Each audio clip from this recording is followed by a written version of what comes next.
¿Qué es lo que tenemos que tener en cuenta?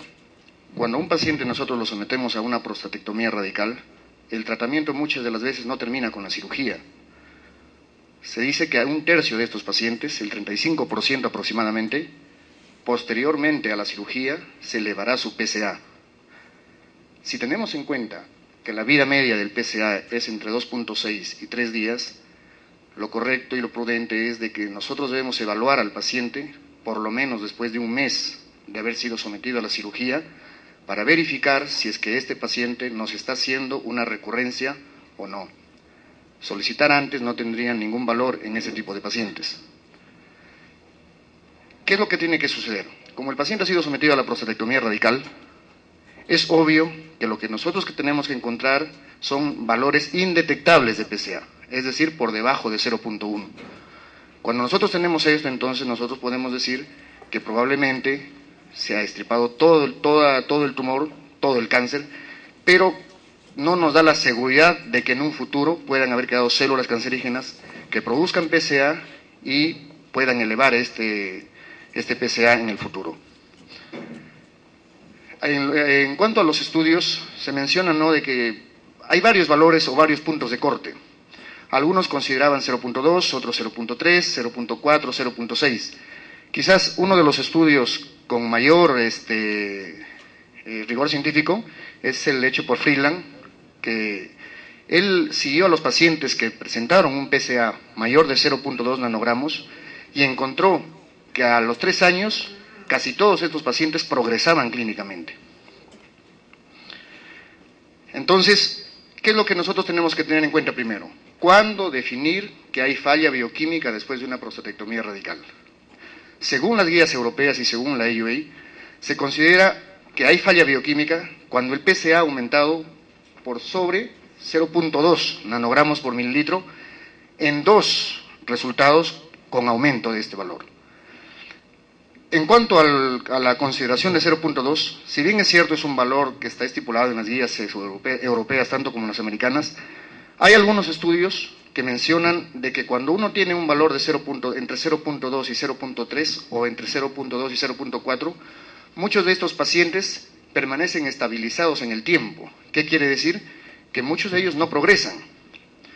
Incluso mencionan que solamente hay un promedio de 20 a 30% de pacientes que progresarán clínicamente y que afectará su supervivencia y la mortalidad por el cáncer de próstata. Entonces, otros centros no consideran a 0.2 como un valor para nosotros iniciar un tratamiento, sino 0.4, por las situaciones que les he mencionado anteriormente. Pero lo estandarizado en la actualidad es considerar a este valor de 0.2 en 2 oportunidades y en aumento para catalogarlo al paciente que nos ha hecho falla bioquímica, después de haber tenido niveles indetectables de PSA. ¿Qué es lo que sucede? ¿Qué es lo que puede estar pasando si un paciente después de un mes le hace un dosaje de PSA y encuentra estos valores?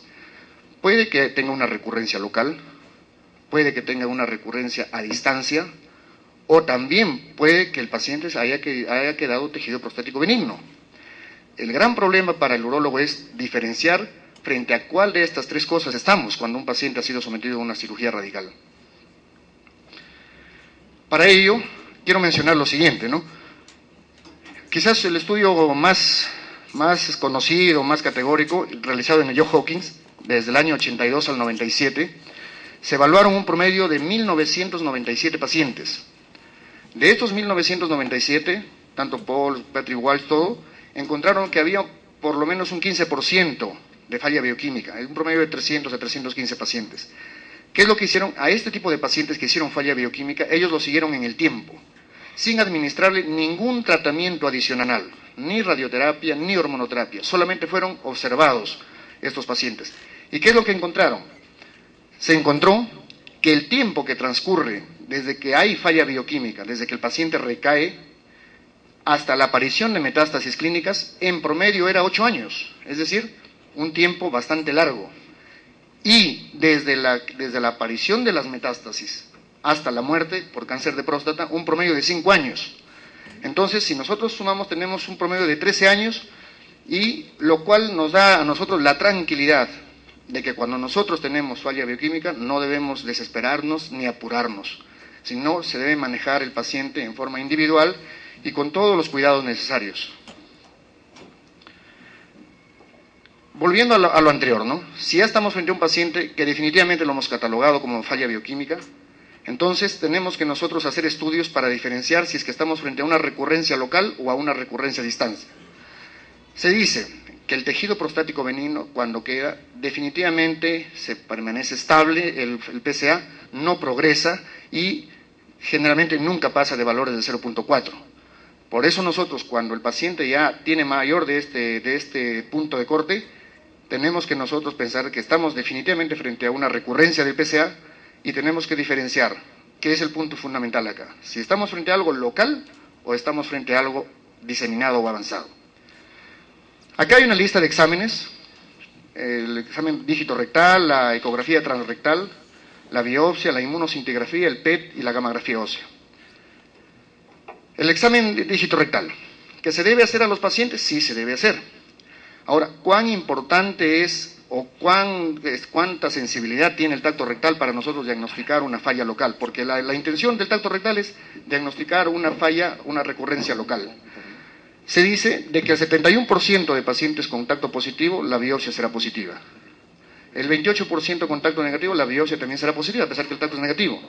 Si eso lo combinamos con la ultrasonografía transrectal, aumenta el porcentaje de las biopsias positivas. Pero ¿cuál es el problema del tacto rectal? Que cuando uno hace tacto a un paciente postoperado de una cirugía radical, no es fácil diferenciar si estamos frente a una induración producto de una cicatriz o producto de una recurrencia. Por ello es que se debe hacer sí, porque nos va a dar mayores datos, pero que eso nos haga definitivamente pensar y diagnosticar una falla local, excluyendo una a distancia, definitivamente no. La ultrasonografía transrectal, su valor predictivo positivo, alrededor del 67%, el valor predictivo negativo, 70%. Generalmente se dice que las recurrencias son de tipo isoecogénicas, con algunas hipoecogénicas en el 43%. En cuanto a la utilidad de la biopsia transrectal, de la anastomosis vesicuretral, anteriormente se hacía en los hospitales, ¿no?, con cierta frecuencia para diagnosticar recurrencia local. Pero ¿qué es lo que se ha encontrado? En primer lugar, que generalmente, para nosotros tener una biopsia positiva, los valores de PSA tendrían que ser un poco más altos de los que nosotros necesitamos para iniciar un tratamiento oportuno. Ya más adelante les mencionaré, ¿no?, que si nosotros estamos en una recurrencia local, el tratamiento de radioterapia, que es curativo en este caso, o con intención curativa, se debe iniciar antes de que el PSA sobrepase el valor de 0.5 o hasta 1.5 a lo mucho, porque los resultados a futuro son mejores. Pero nosotros, para tener unas biopsias positivas, muchas de las veces esos PSAs en los estudios que se hicieron eran más altos. Otra de las cosas que van en contra de la utilidad de las biopsias de la anastomosis vesicuretral es de que si nosotros tenemos una biopsia positiva, nos puede decir que hay cáncer local, pero definitivamente no nos excluye de que ese paciente también tenga recurrencia a distancia. Lo contrario, una biopsia negativa tampoco nos excluye de que el paciente tenga una recurrencia local.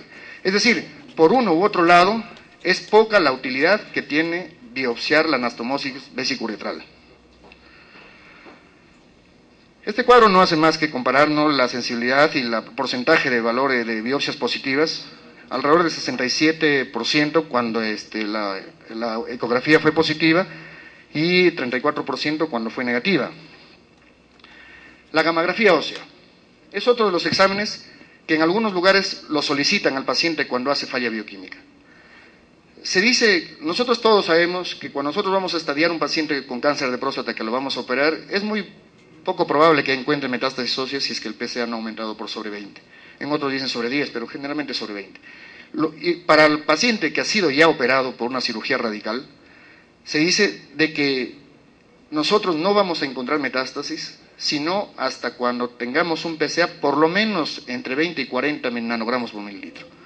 Por lo tanto, si nosotros estamos manejando un paciente con falla bioquímica, es de poco valor o casi inútil la gammagrafía ósea porque siempre nos va a salir negativa. En algunos centros lo piden como una manera de basal para ver en el seguimiento de los pacientes de repente cómo va progresando o cómo va cambiando. Pero pensar de que nos va a salir una gamografía positiva, definitivamente no. Lo mismo sucede con la tomografía axial computarizada o con el TEN. Lo mismo, ¿no? El diagnóstico de metástasis generalmente va a dar positivo cuando haya un valor de PSA por sobre 20 nanogramos por mililitro. Otros estudios de imágenes como la inmunocintigrafía, también con la intención de diagnosticar recurrencias locales para dar tratamiento de radioterapia a estos pacientes, tienen una sensibilidad no muy alta, ¿no? Alrededor del 60%. El PET, que es la combinación de isótopos con radiofármacos que se acumulan en las células cancerígenas, utilizan la fluorodeoxiglucosa, la metilcolina, tanto su sensibilidad como su especificidad son similares a los otros exámenes ya mencionados. Entonces, como conclusión de todo esto, ¿qué es lo que nosotros podemos tener en cuenta? Que no hay ningún examen de imagen que a mí me dé la certeza de que pueda diagnosticar una recurrencia en una forma oportuna a un paciente que me ha hecho falla bioquímica. Entonces, ¿qué es lo que tenemos que tener en cuenta? Tenemos que tener en cuenta otros factores.